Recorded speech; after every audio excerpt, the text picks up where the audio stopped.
Hello everyone, welcome back my YouTube channel. अगर आप मेरे चैनल पर नए हैं तो प्लीज़ मेरे चैनल को लाइक और सब्सक्राइब जरूर कर लीजिएगा ताकि मेरा नोटिफिकेशन सबसे पहले आप तक पहुंच सके। तो चलिए, ज़्यादा देर बात नहीं करेंगे, हम सेशन को आगे बढ़ाते हैं। आज का क्वेश्चन है हमारा, what is the best way to dispose of use vaccine vials. क्या है?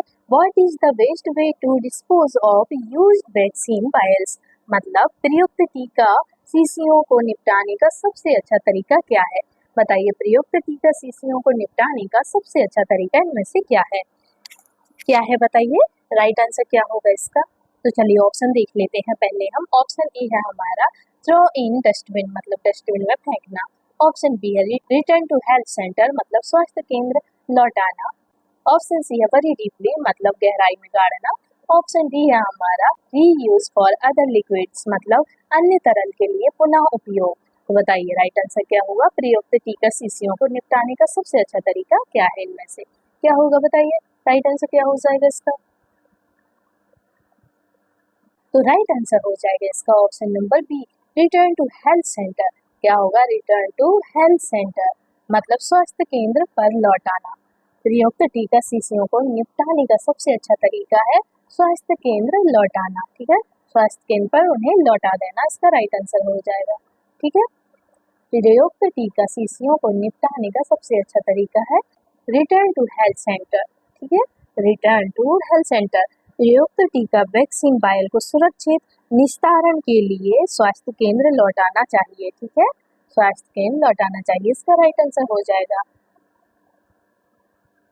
चलिए नेक्स्ट क्वेश्चन पर मूव ऑन करते हैं। क्वेश्चन नंबर आता है 52 क्वेश्चन है हमारा, who is responsible for maintaining immunisation records in a sub centre. क्या है? Who is responsible for maintaining immunisation records in a sub centre, मतलब सब सेंटर में टीकाकरण रिकॉर्ड संधारित करने की जिम्मेदारी किसकी है? बताइए बताइए, सब सेंटर में टीकाकरण रिकॉर्ड संधारित करने की जिम्मेदारी इनमें से किसकी है? तो ऑप्शन ए है डॉक्टर, ऑप्शन बी है फार्मासिस्ट, ऑप्शन डी है, ऑप्शन सी है एएनएम, ऑप्शन डी है वार्ड बॉय। तो बताइए, सब सेंटर में टीकाकरण रिकॉर्ड संधारित करने की किसकी जिम्मेदारी होगी? राइट आंसर क्या हो जाएगा इसका? तो राइट आंसर हो जाएगा इसका ऑप्शन नंबर सी। क्या हो जाएगा? ऑप्शन नंबर सी हो जाएगा, एएनएम। एएनएम की जिम्मेदारी है, किसकी जिम्मेदारी है? एएनएम की जिम्मेदारी है। ओके, सब सेंटर पर रिकॉर्ड बनाए रखने की जिम्मेदारी एएनएम की होती है। किसकी होती है? एएनएम की। ऑक्सिलरी नर्स मिडवाइफ जो होती है, मतलब कि ANM maintains records at sub centre level. क्या होगा? Auxiliary nurse midwife maintains record at sub centre levels, मतलब सब सेंटर पर रिकॉर्ड बनाए रखने की जिम्मेदारी एएनएम की होती है। ओके, चलिए नेक्स्ट क्वेश्चन पर आते हैं। क्वेश्चन नंबर आता है 53 क्वेश्चन है हमारा, this is the most important step in safe injection practice. क्या है? This is the most important step in safe injection practice, मतलब सुरक्षित इंजेक्शन प्रक्रिया में सबसे महत्वपूर्ण कदम कौन सा है? बताइए, सुरक्षित इंजेक्शन प्रक्रिया में सबसे महत्वपूर्ण कदम इनमें से कौन सा होगा? कौन सा है बताइए, राइट आंसर क्या हो जाएगा इसका?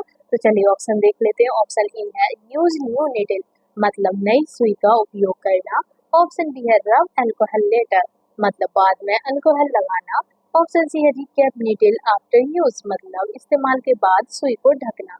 ऑप्शन डी है यूज कॉटन, मतलब रुई का इस्तेमाल करना।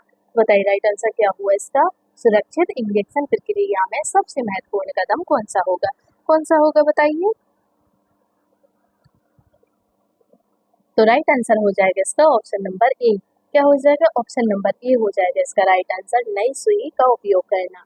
यूज न्यू नीडल, क्या हो जाएगा? यूज न्यू नीडल, मतलब नई सुई का उपयोग करना, इसका राइट आंसर हो जाएगा।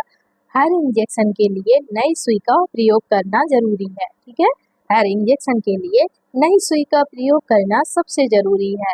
Always use a new sterile needle for every injection. चलिए नेक्स्ट क्वेश्चन पर आते हैं। क्वेश्चन नंबर आता है हमारा 54 क्वेश्चन है हमारा, what is not a side effect of DPT vaccine. बताइए, what is not a side effect of DPT vaccine, मतलब डीपीटी का, मतलब डीपीटी टीके का दुष्प्रभाव कौन नहीं है? कौन नहीं है? डीपीटी जब टीका लगाते हैं तो उसके दुष्प्रभाव इनमें से क्या नहीं है? तो ऑप्शन ए है बुखार, ऑप्शन बी है वॉमिटिंग, ऑप्शन सी है कफ, ऑप्शन डी है लोकल पेन। बताइए राइट आंसर क्या होगा। जब आप डीपीटी टीका लगाते हैं तो उसका दुष्प्रभाव इनमें से कौन सा नहीं है। दुष्प्रभाव बताइए उसका क्या नहीं है डीपीटी टीके का। राइट आंसर क्या हो जाएगा। तो राइट आंसर हो जाएगा इसका ऑप्शन नंबर सी। क्या हो जाएगा, ऑप्शन नंबर सी हो जाएगा इसका राइट आंसर। खांसी नहीं है, क्या नहीं है, खांसी नहीं है। ठीक है, डीपीटी टीके का दुष्प्रभाव खांसी नहीं होती, खांसी नहीं होती है डीपीटी टीके से। ठीक है, उल्टी हो सकती है, बुखार हो सकता है, दर्द हो सकता है, पर खांसी नहीं होगी। खांसी इसका राइट आंसर हो जाएगा। नहीं है पूछा था। ठीक है, right answer option number C लगा लीजिए।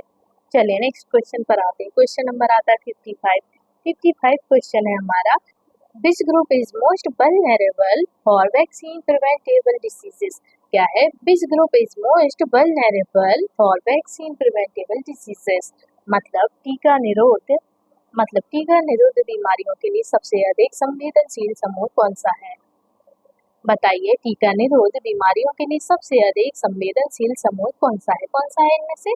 तो ऑप्शन ए है इन्फेंट्स मतलब शिशु, ऑप्शन बी है एल्डरली मतलब वृद्ध, ऑप्शन नंबर सी है हमारा टीनएजर्स मतलब किशोर, ऑप्शन डी है एडल्ट्स मतलब वयस्क। तो बताइए टीका निरोध बीमारियों के लिए सबसे अधिक संवेदनशील समूह इनमें से कौन सा है बताइए राइट आंसर क्या होगा। क्वेश्चन नंबर 55 का राइट आंसर बताइए। तो राइट आंसर हो जाएगा इसका ऑप्शन नंबर ए। क्या हो जाएगा, ऑप्शन नंबर ए हो जाएगा इसका राइट आंसर। इन्फेंट्स मतलब शिशु टीका निरोध बीमारियों के लिए सबसे अधिक संवेदनशील शिशु है। ठीक है, शिशु समूह जो होता है वो सबसे संवेदनशील होता है। सबसे अधिक संवेदनशील समूह शिशु मतलब कि इन्फेंट्स होते हैं। ठीक है, शिशु टीका रोकथाम योग्य रोगों के लिए सबसे अधिक खतरे में है। शिशु टीका रोकथाम योग्य रोगों के लिए सबसे अधिक खतरे में है। ठीक है, राइट आंसर इसका ऑप्शन नंबर ए हो जाएगा। चलिए नेक्स्ट क्वेश्चन पर आते हैं। क्वेश्चन नंबर आता है 56 क्वेश्चन है हमारा। Proper time for first dose of hepatitis B is मतलब हेपेटाइटिस बी की पहली खुराक देने का उपयुक्त समय क्या है। बताइए हेपेटाइटिस बी की पहली खुराक देने का उपयुक्त समय में से कौन सा है। तो ऑप्शन ए है एट बर्थ मतलब जन्म पर, ऑप्शन बी है 1 ईयर, ऑप्शन सी है 6 वीक्स, ऑप्शन डी है एट 5 ईयर्स। बताइए राइट आंसर क्या हुआ इसका। हेपेटाइटिस बी की पहली खुराक देने का उपयुक्त समय कब है। कब देते हैं हेपेटाइटिस बी, बताइए कितने समय पर दिया जाता है हेपेटाइटिस बी का टीका। बताइए राइट आंसर। तो राइट आंसर हो जाएगा इसका ऑप्शन नंबर ए। क्या हो जाएगा, एट बर्थ मतलब जन्म पर दिया जाता है हेपेटाइटिस बी की पहली खुराक। ठीक है, जन्म पर दी जाती है हेपेटाइटिस बी की पहली खुराक। ओके, तो राइट आंसर क्या हो जाएगा इसका ऑप्शन नंबर ए हो जाएगा इसका राइट आंसर। हेपेटाइटिस बी की पहली खुराक जन्म पर दी जाती है। First dose of hepatitis B should be given at birth. Okay, चलिए नेक्स्ट क्वेश्चन पर आते हैं। क्वेश्चन नंबर आता है हमारा 57 क्वेश्चन है हमारा। Which is not required for maintaining the cold chain. क्या है, which is not required for maintaining the cold chain मतलब कोल्ड चेन बनाए रखने के लिए किसकी आवश्यकता नहीं है। बताइए अब कोल्ड चेन बनाए रखने के लिए इनमें से किसकी आवश्यकता नहीं होती। ऑप्शन ए है ice line refrigerator, option B है डीप फ्रीजर, ऑप्शन सी हमारा गैस स्टोव, ऑप्शन डी है हमारा वैक्सीन कैरियर। तो बताइए कोल्ड चेन बनाए रखने के लिए किसकी आवश्यकता नहीं होती, किसकी आवश्यकता नहीं होगी बताइए। राइट आंसर क्या हो जाएगा, जल्दी बताइए इसका।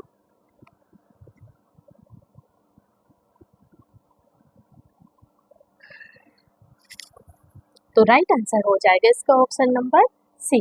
क्या हो जाएगा, ऑप्शन नंबर सी हो जाएगा इसका right answer. Gas stove cold chain को बनाए रखने के लिए नहीं है। ठीक है, गैस स्टोव की आवश्यकता नहीं होती है। राइट आंसर गैस स्टोव हो जाएगा। कोल्ड चेन के लिए गैस स्टोव की जरूरत नहीं होती है। ओके, चलिए नेक्स्ट क्वेश्चन पर आते हैं। क्वेश्चन नंबर आता है 58 क्वेश्चन है हमारा। Immunisation hazard commonly causing immediate collapses. क्या है, immunisation hazard commonly causing immediate collapses मतलब टीकाकरण के कारण तुरंत गिरने वाली सबसे सामान्य समस्या कौन सी है। बताइए टीकाकरण के कारण तुरंत गिरने वाली सबसे सामान्य समस्या इनमें से कौन सी है, कौन सी होगी बताइए। राइट आंसर क्या हो जाएगा इसका। तो ऑप्शन ए है एलर्जी, ऑप्शन बी है एनाफ्लेक्टिक शॉक, ऑप्शन सी है स्वेलिंग, ऑप्शन डी है हेडेक। तो बताइए टीकाकरण के कारण तुरंत गिरने वाली सबसे सामान्य समस्या इनमें से कौन सी होगी? कौन सी होगी बताइए? राइट आंसर क्या हो जाएगा इसका?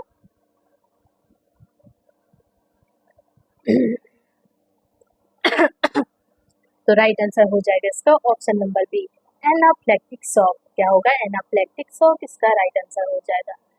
टीकाकरण के कारण तुरंत गिरने वाली समस्या है तो वो है एनाफ्लेक्टिक शॉक। ठीक है, एनाफ्लेक्टिक शॉक इसका राइट आंसर हो जाएगा। टीके के बाद एनाफ्लेक्टिक शॉक एक अतिशीघ्र गंभीर एलर्जी है। क्या है? अतिशीघ्र मतलब कि तुरंत तुरंत होने वाली गंभीर एलर्जी है एनाफ्लेक्टिक। ठीक है, एनाफ्लेक्टिक एक तुरंत होने वाली गंभीर एलर्जी है। तो राइट आंसर हो जाएगा ऑप्शन नंबर बी। चलिए नेक्स्ट क्वेश्चन पर मूव ऑन करते हैं। क्वेश्चन नंबर आता है 59। 59 क्वेश्चन है हमारा, booster dose is given to. क्या है? Booster dose is given to मतलब बूस्टर डोज किसे दी जाती है? बताइए किसे देते हैं बूस्टर डोज? तो ऑप्शन ए है इंक्रीज इम्यूनिटी मतलब प्रतिरक्षा बढ़ाने, ऑप्शन नंबर बी है आइडेंटिफाई डिजीज मतलब रोग की पहचान, ऑप्शन नंबर सी है रिड्यूस पेन मतलब दर्द घटाने के लिए, ऑप्शन नंबर डी है कॉज एलर्जी मतलब एलर्जी के लिए। तो बताइए बूस्टर डोज किसे दी जाती है? किसे देते हैं बूस्टर डोज? बताइए राइट आंसर क्या हो जाएगा इसका? राइट आंसर हो जाएगा इसका ऑप्शन नंबर ए। क्या हो जाएगा? ऑप्शन नंबर ए हो जाएगा इसका राइट आंसर, इंक्रीज इम्यूनिटी मतलब इम्यूनिटी बढ़ाने के लिए हम बूस्टर डोज देते हैं। ठीक है, इम्यूनिटी बढ़ाने के लिए बूस्टर डोज दिया जाता है। बूस्टर डोज प्रतिरक्षा को बनाए रखने या बढ़ाने के लिए दिया जाता है। ठीक है, बूस्टर डोज प्रतिरक्षा को बनाए रखने या फिर बढ़ाने के लिए दी जाती है। राइट आंसर हो जाएगा इसका ऑप्शन नंबर ए। चलिए नेक्स्ट क्वेश्चन पर आते हैं। क्वेश्चन नंबर आता है 60 क्वेश्चन है हमारा, this is a killed vaccine. क्या है? This is a killed vaccine. बताइए इनमें से कौन सी एक मृत या किल्ड टीका है? बताइए इनमें से कौन सा मृत टीका है? मृत टीका बताइए कौन सा है? अभी हमने क्या पढ़ा था? सजीव टीका। मृत टीका बताइए कौन सा है? राइट आंसर क्या होगा? ऑप्शन ए है बीसीजी, ऑप्शन बी है मीजल्स, ऑप्शन सी है हेपेटाइटिस बी, ऑप्शन डी है एमएमआर। तो बताइए मृत टीका इनमें से कौन सा है? कौन सा है मृत टीका? बताइए राइट आंसर। चलिए राइट आंसर लिख लीजिए ऑप्शन नंबर सी। क्या हो जाएगा? ऑप्शन नंबर सी मृत टीका होगा। ठीक है, हेपेटाइटिस बी मृत टीका है। ठीक है, हेपेटाइटिस बी एक मृत या किल्ड टीका है। ओके, हेपेटाइटिस बी मृत या किल्ड टीका है। Right answer option number C हो जाएगा। चलिए नेक्स्ट क्वेश्चन पर आते हैं। क्वेश्चन नंबर आता है 61 क्वेश्चन है हमारा, national immunisation schedule is planned by. क्या है? National immunisation schedule is planned by मतलब राष्ट्रीय टीकाकरण कार्यक्रम किसके द्वारा योजना बनाई जाती है? बताइए राष्ट्रीय टीकाकरण कार्यक्रम किसके द्वारा योजना बनाई जाती है? कौन बनाता है राष्ट्रीय टीकाकरण कार्यक्रम की योजना? राइट आंसर क्या हो जाएगा? चलिए ऑप्शन ए है WHO, ऑप्शन बी है नेशनल गवर्नमेंट मतलब राष्ट्रीय सरकार, ऑप्शन सी है हमारा फार्मेसी काउंसिल मतलब फार्मेसी काउंसिल, ऑप्शन डी है UNDP। ऑप्शन डी है UNDP। तो बताइए राष्ट्रीय टीकाकरण कार्यक्रम किसके द्वारा योजना बनाई जाती है? कौन बनाता है राष्ट्रीय टीकाकरण की योजना? राइट आंसर बताइए इसका। तो राइट आंसर हो जाएगा इसका ऑप्शन नंबर बी। क्या हो जाएगा? ऑप्शन नंबर बी हो जाएगा इसका राइट आंसर, नेशनल गवर्नमेंट। क्या हो जाएगा? नेशनल गवर्नमेंट इसका राइट आंसर हो जाएगा मतलब राष्ट्रीय सरकार बनाती है। कौन बनाती है?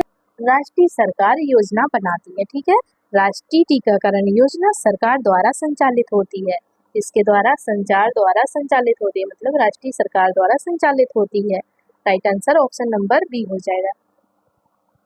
चलिए नेक्स्ट क्वेश्चन पर आते हैं। क्वेश्चन नंबर आता है हमारा 62 क्वेश्चन है हमारा, contraindication for live vaccine is. क्या है? Contraindication for live vaccine is मतलब लाइव टीकों के लिए मतभेद कंट्रा इंडिकेशन क्या है? बताइए लाइव टीकों के लिए मतभेद क्या है? क्या है? ऑप्शन ए है बुखार, ऑप्शन बी है इम्यूनो डेफिशिएंसी, ऑप्शन सी है रेस मतलब चकत्ता, ऑप्शन डी है हेडेक। तो बताइए लाइव टीकों के लिए मतभेद इनमें से क्या है? लाइव टीकों के लिए मतभेद इनमें से क्या होगा? राइट आंसर क्या हो जाएगा उसका? तो राइट आंसर हो जाएगा इसका option number B, immunodeficiency क्या हो जाएगा, इम्यूनो डेफिशिएंसी इसका राइट आंसर हो जाएगा। लाइव टीकों के लिए इम्यूनो डेफिशिएंसी इसका करेक्ट आंसर होगा। ठीक है, ऑप्शन नंबर बी इसका करेक्ट आंसर हो जाएगा। इम्यूनो डेफिशिएंसी वाले को लाइव टीके नहीं लगते। क्या होता है, इम्यूनो डेफिशिएंसी वाले को लाइव टीके नहीं लगाए जाते। ठीक है, राइट आंसर इसका ऑप्शन नंबर बी हो जाएगा। चलिए नेक्स्ट क्वेश्चन पर आते हैं। क्वेश्चन नंबर आता है 63 क्वेश्चन है हमारा। The correct schedule for vitamin A supplementation is, क्या है, the correct schedule for vitamin A supplementation is, मतलब विटामिन ए अनुपूरण का सही कार्यक्रम क्या है। बताइए, विटामिन ए अनुपूरण का सही कार्यक्रम इनमें से क्या है। तो ऑप्शन ए है first at 9 months then every 6 month, मतलब पहली बार 9 महीने पर फिर 6 माह पर। ऑप्शन बी है एवरी वीक, मतलब हर सप्ताह। ऑप्शन सी है ओनली एट बर्थ, मतलब सिर्फ जन्म पर। ऑप्शन डी है वंस इन 5 ईयर्स, मतलब 5 वर्ष में एक बार। तो बताइए विटामिन ए अनुपूरण का सही कार्यक्रम क्या है, क्या है सही कार्यक्रम। राइट आंसर क्या हो जाएगा इसका।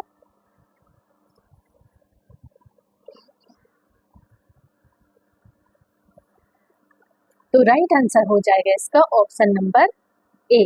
क्या हो जाएगा, ऑप्शन नंबर ए हो जाएगा इसका correct answer. First at 9 month, क्या होगा, first at 9 months then every 6 month. क्या हो जाएगा, first at 9 months then every 6 months, मतलब पहली बार 9 माह पर फिर 6 माह पर। पहली बार 9 माह पर फिर 6 माह पर, इसका राइट आंसर हो जाएगा। विटामिन ए पहली बार 9 माह पर दिया जाता है, फिर 6 माह पर दी जाती है। ठीक है, right answer option number A हो जाएगा। चलिए नेक्स्ट क्वेश्चन पर आते हैं। क्वेश्चन नंबर आता है 64 क्वेश्चन है हमारा। Mother and child protection card records, क्या है, मदर एंड चाइल्ड मतलब एमसीपी कार्ड रिकॉर्ड्स।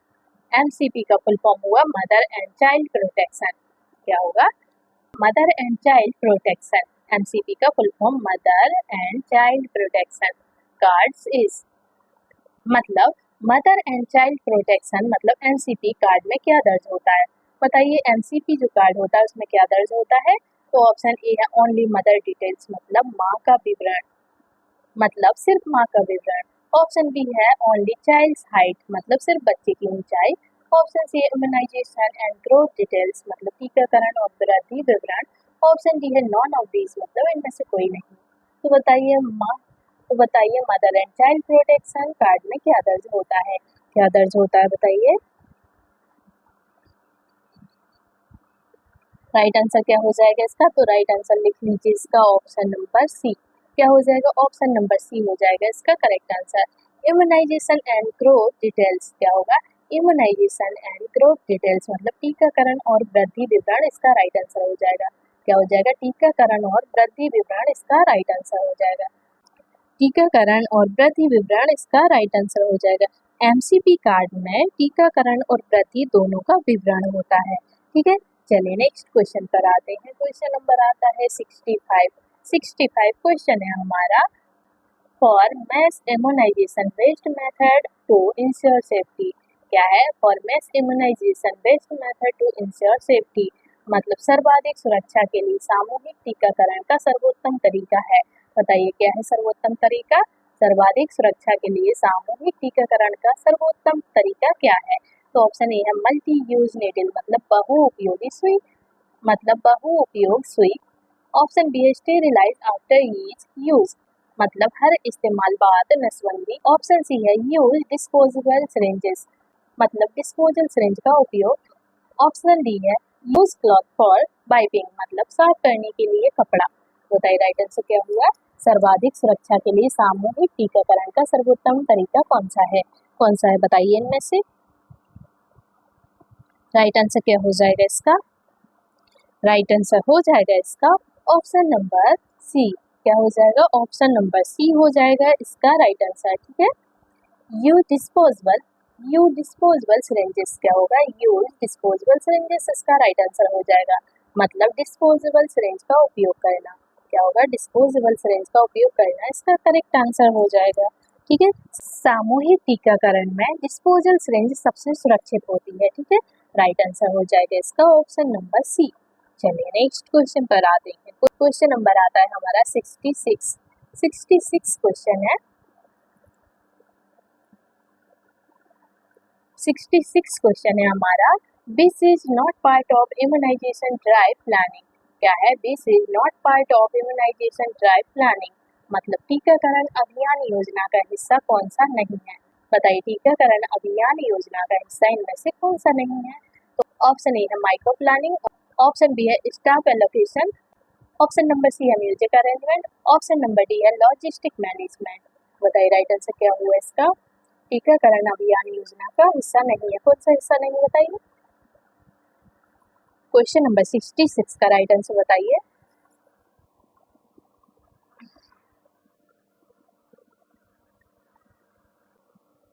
तो राइट आंसर हो जाएगा इसका option number C, music arrangement. टीकाकरण में म्यूजिक की जरूरत पड़ती है क्या? नहीं पड़ती ना, तो म्यूजिक अरेंजमेंट इसका राइट आंसर हो जाएगा। संगीत व्यवस्था, इसमें क्या पूछा है क्वेश्चन में?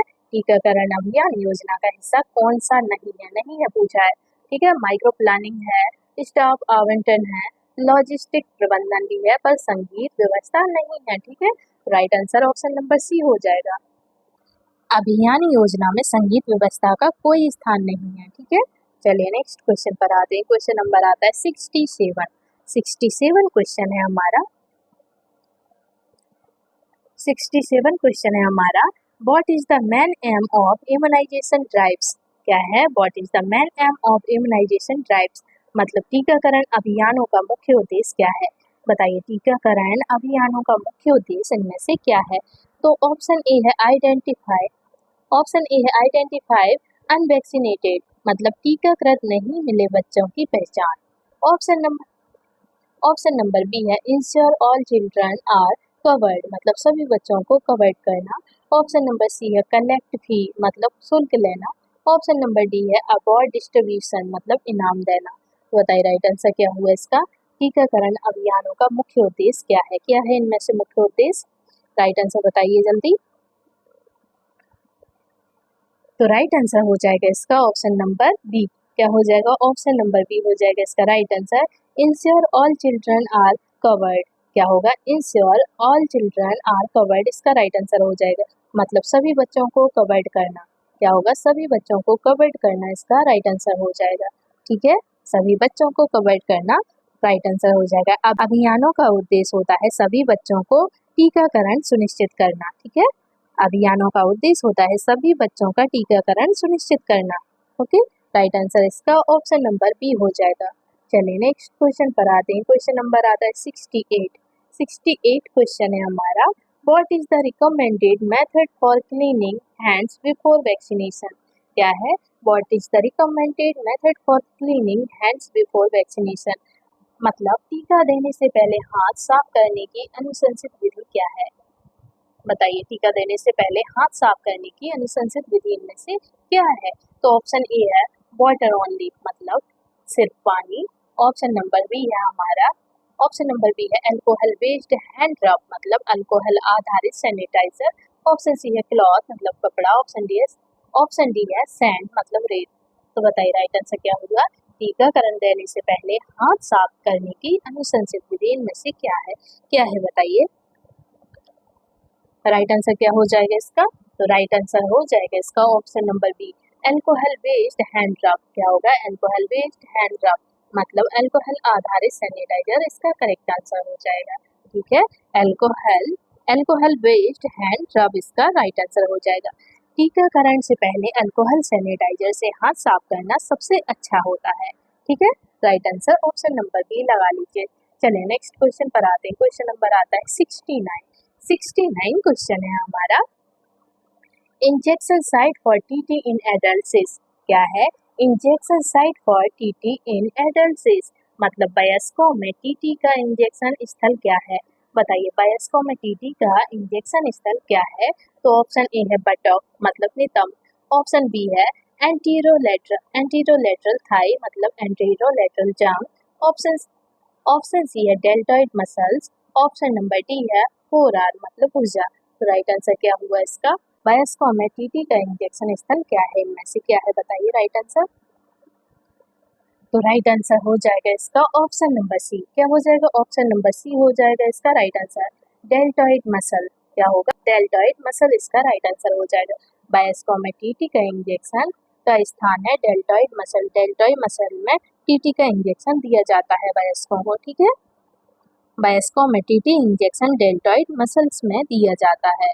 ओके, चलिए नेक्स्ट क्वेश्चन पर मूव ऑन करते हैं। क्वेश्चन नंबर आता है 70 क्वेश्चन है हमारा। Correct disposal for use auto disable syringes is. क्या है? Correct disposal for use auto disable syringes is मतलब प्रयुक्त ऑटो डिसेबल सिरिंज की उचित निस्तारण विधि क्या है? बताइए, प्रयुक्त ऑटो डिसेबल सिरिंज की उचित निस्तारण विधि क्या है? तो ऑप्शन ए है ऑर्डिनरी प्लास्टिक बैग मतलब साधारण plastic bag. Option number B है हमारा पंचर प्रूफ कंटेनर मतलब छेदन रोधी कंटेनर। ऑप्शन सी है ड्रेन मतलब नाली। ऑप्शन डी है पेपर बैग मतलब कागज का बैग। बताइए राइट आंसर क्या हुआ? प्रयुक्त ऑटो डिसेबल सिरिंज की उचित निस्तारण विधि क्या है? क्या है बताइए, राइट आंसर बताइए इसका। तो राइट आंसर हो जाएगा इसका ऑप्शन नंबर बी। क्या हो जाएगा? ऑप्शन नंबर बी हो जाएगा इसका right answer. Puncture proof container मतलब छेदन रोधी कंटेनर इसका करेक्ट आंसर हो जाएगा। क्या होगा?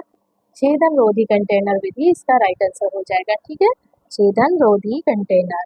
प्रयुक्त सिरिंज छेदन रोधी मतलब कि पंचर प्रूफ कंटेनर में फेंकते हैं। क्या करते हैं? प्रयुक्त सिरिंज छेदन रोधी मतलब कि पंचर प्रूफ कंटेनर में फेंकी जाती है, ठीक है। राइट आंसर लगा लीजिए इसका ऑप्शन नंबर बी। चलिए नेक्स्ट क्वेश्चन पर आते हैं। क्वेश्चन नंबर आता है 71 क्वेश्चन है हमारा।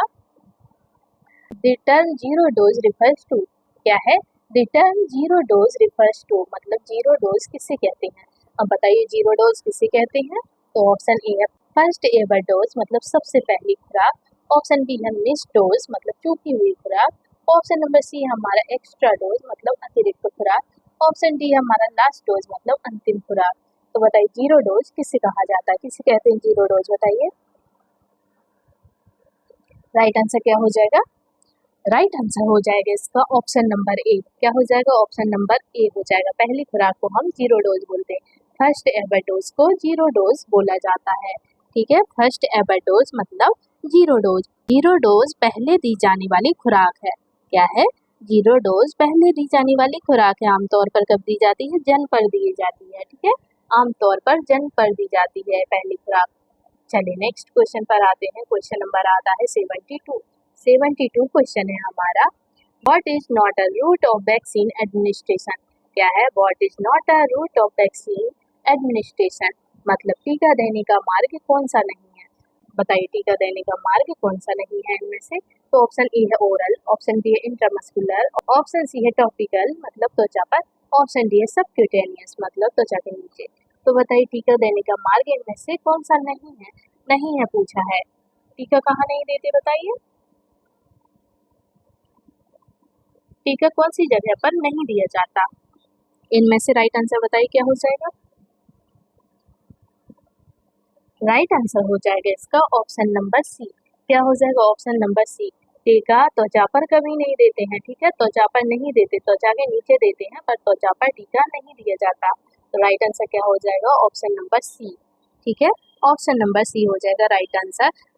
Vaccines are not applied topically but given oral IM और subcutaneously, ठीक है। मतलब टीका त्वचा पर नहीं लगाए जाते, ये मौखिक इंजेक्शन के माध्यम से दिए जाते हैं, ठीक है। टीका त्वचा पर नहीं लगाए जाते, मौखिक दे सकते हैं, इंजेक्शन के माध्यम से दिए जाते हैं, पर त्वचा पर नहीं दी जाते। राइट आंसर क्या हो जाएगा इसका? Option number C. नहीं है पूछा था, ठीक है। राइट आंसर लगा लीजिए ऑप्शन नंबर सी। चलिए नेक्स्ट क्वेश्चन पर आते हैं। क्वेश्चन नंबर आता है 73 क्वेश्चन है हमारा। Most most accurate way to check vaccine potency. क्या है? Most accurate way to check vaccine potency मतलब टीके की शक्ति जांचने का सबसे तरीका क्या है? मतलब टीके की शक्ति जांचने का सबसे सटीक तरीका क्या है? बताइए टीके की शक्ति जांचने का सबसे सटीक तरीका क्या है? तो ऑप्शन ए है स्मेल द वायल मतलब वायल को सूंघना। ऑप्शन बी है हमारा चेक एक्सपायरी एंड बीवीएम मतलब समाप्ति और बीवीएम देखना। ऑप्शन नंबर सी है हमारा शेक विगोरसली मतलब तेजी से हिलाना। ऑप्शन नंबर डी है हमारा वे द वायल मतलब वायल तौलना। बताइए राइट आंसर क्या हुआ इसका। टीके की शक्ति जांचने का सबसे सटीक तरीका क्या है? क्या है बताइए। राइट आंसर हो जाएगा इसका ऑप्शन नंबर बी हो जाएगा। क्या हो जाएगा? ऑप्शन नंबर बी इसका राइट आंसर हो जाएगा। चेक एक्सपायरी एंड बीवीएम क्या होगा? चेक एक्सपायरी एंड बीवीएम मतलब समाप्ति और बीवीएम देखना इसका राइट आंसर हो जाएगा। ठीक है, समाप्ति और बीवीएम देखना सटीक तरीका होगा। समाप्ति और बीवीएम देखना इसका सटीक तरीका होगा। समाप्ति और बीवीएम देखना टीके की शक्ति का सबसे अच्छा तरीका है। ओके, चलिए नेक्स्ट क्वेश्चन पर आते हैं। क्वेश्चन नंबर आता है 74 क्वेश्चन है हमारा। What is not an injection safety concern? क्या है? What is not an injection safety concern मतलब इंजेक्शन सुरक्षा से संबंधित कौन सा नहीं है? बताइए इंजेक्शन सुरक्षा से संबंधित कौन सा नहीं है? तो ऑप्शन ए है सिंगल यूज नीडल्स मतलब एकल उपयोग सुई। ऑप्शन बी है नीडल स्टिक इंजरी मतलब सुई चुभना। ऑप्शन सी है इग्नोरिंग ग्लव। ऑप्शन सी है इग्नोरिंग ग्लव यूज मतलब दस्ताना ना पहनना। ऑप्शन डी है वियरिंग अ मास्क मतलब मास्क पहनना। बताइए राइट आंसर क्या हुआ इसका। इंजेक्शन सुरक्षा से संबंधित कौन सा नहीं है? इंजेक्शन सुरक्षा से संबंधित बताइए कौन सा नहीं है। राइट आंसर क्या हो जाएगा क्वेश्चन नंबर 74 का? तो राइट आंसर हो जाएगा इसका ऑप्शन नंबर डी। क्या हो जाएगा? ऑप्शन नंबर डी हो जाएगा मास्क पहनना। इंजेक्शन सुरक्षा से संबंधित कौन सा नहीं है पूछा है। एकल उपयोग सुई ये तो होगा, सुई चुभना भी होगा, दस्ताना ना पहनना ये भी होगा, पर मास्क पहनना ये नहीं होगा। ठीक है, मास्क पहनना राइट आंसर हो जाएगा इसका। ठीक है, मास्क पहनना इंजेक्शन सुरक्षा से सीधे संबंधित नहीं है। ठीक है, मास्क पहनना इंजेक्शन सुरक्षा से सीधे संबंधित नहीं है। ठीक है, wearing a mask dose not directly affect injection safety. Okay, चलिए नेक्स्ट क्वेश्चन पर आते हैं। क्वेश्चन नंबर आता है हमारा 75 क्वेश्चन है, ये हमारा लास्ट क्वेश्चन है। Question number 75 the aim of pulse polio comparison is क्या है? The aim of pulse polio comparison is मतलब पल्स पोलियो अभियान का उद्देश्य है। बताइए पल्स पोलियो अभियान का उद्देश्य क्या है इनमें से? तो ऑप्शन ए है मलेरिया प्रिवेंशन मतलब मलेरिया रोकथाम। ऑप्शन बी है पोलियो माइलेटिस एरेडिकेशन मतलब पोलियो उन्मूलन। ऑप्शन सी है फीवर कंट्रोल मतलब बुखार नियंत्रण। ऑप्शन डी है न्यूट्रिशन अवेयरनेस मतलब पोषण जागरूकता। तो बताइए पल्स पोलियो अभियान का उद्देश्य है क्या है? उद्देश्य बताइए पल्स पोलियो अभियान का उद्देश्य क्या होता है? राइट आंसर क्या हो जाएगा इसका? तो राइट आंसर हो जाएगा इसका ऑप्शन नंबर बी। क्या हो जाएगा? ऑप्शन नंबर बी हो जाएगा पोलियो माइलेटिस एरेडिकेशन मतलब पोलियो उन्मूलन इसका करेक्ट आंसर हो जाएगा। क्या हो जाएगा? पोलियो उन्मूलन इसका राइट आंसर हो जाएगा। पल्स पोलियो अभियान का उद्देश्य है पोलियो उन्मूलन। ठीक है, पल्स पोलियो अभियान का उद्देश्य है पोलियो उन्मूलन। तो फ्रेंड्स ये थे हमारे आज के क्वेश्चन। अगर आपको मेरा वीडियो अच्छा लगा हो तो प्लीज़ मेरे वीडियो को like comment share and subscribe जरूर कीजिएगा ताकि मेरा मोटिवेशन बढ़ता रहे और मैं आप लोगों के लिए लगातार ऐसे ही वीडियो लाती रहूँ। तो चलिए मिलते हैं हम आपसे नेक्स्ट वीडियो में, तब तक के लिए आप अपना ख्याल रखिएगा। Bye bye and take care.